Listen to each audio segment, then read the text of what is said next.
Hey everyone, and welcome to another GameCast review. I'm Mark, and today I'll be reviewing Digimon Links, now available for Android and iOS devices. I'll get the ball rolling by letting you all know that while I enjoyed Pokemon, it never really clicked with me the way Digimon did. I loved that Digimon could speak and travel alongside the main characters as actual companions.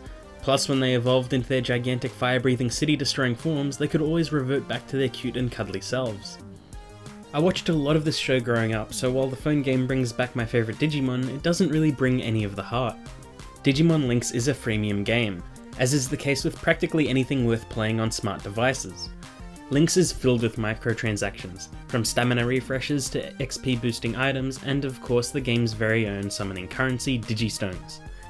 It has all the bells and whistles we are familiar with, just with a Digimon skin thrown on top. Fortunately, the game is pretty generous with its login bonuses and daily quests, allowing you to rack up materials pretty efficiently. The core of the game is a 3-on-3 turn-based RPG with simplified actions and controls. Each Digimon has 3 commands, 1 attack and 2 special skills, one of which is unique to that Digimon and will include a special animation to boot. The battles themselves don't require much strategy, but there is something to be said for stocking up AP, the game's equivalent to mana, and then unleashing all your special moves for 2 full rounds. The difficulty comes in a progression that enemies gain more HP and deal more damage than actual changes in strategy. This creates a cycle of leveling and evolving your Digimon outside of battle at your farm so they can stand a chance. The issue here is that it can be hard to grind out specific materials or even summon the right Digimon for the job, as the game can be quite savage in what it gives you. It's a very cycle-driven game, and it's very upfront about this, as you find yourself constantly needing better equipable chips or different elemental Digimon to get the job done. For someone who wants to get as far as they can in the game, it can be frustrating, but if you're like me and just want to collect and evolve your favourites, it's a decent pastime, as there are plenty of regular events to keep you occupied.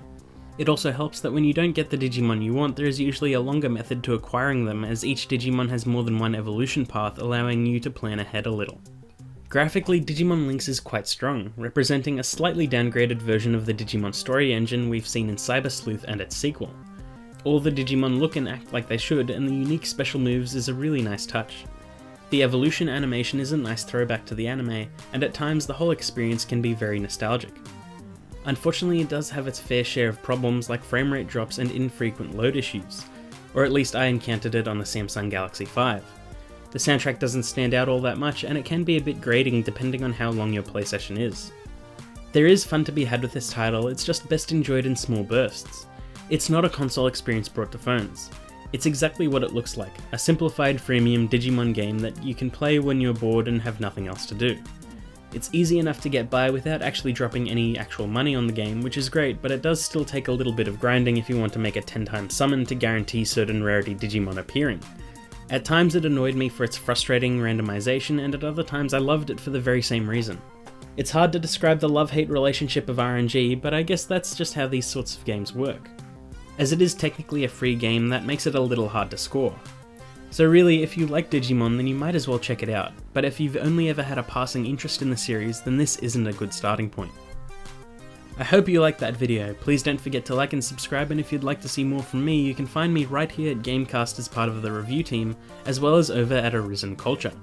Now, if you'll excuse me, I'm only a few stones away from a 10-time summon.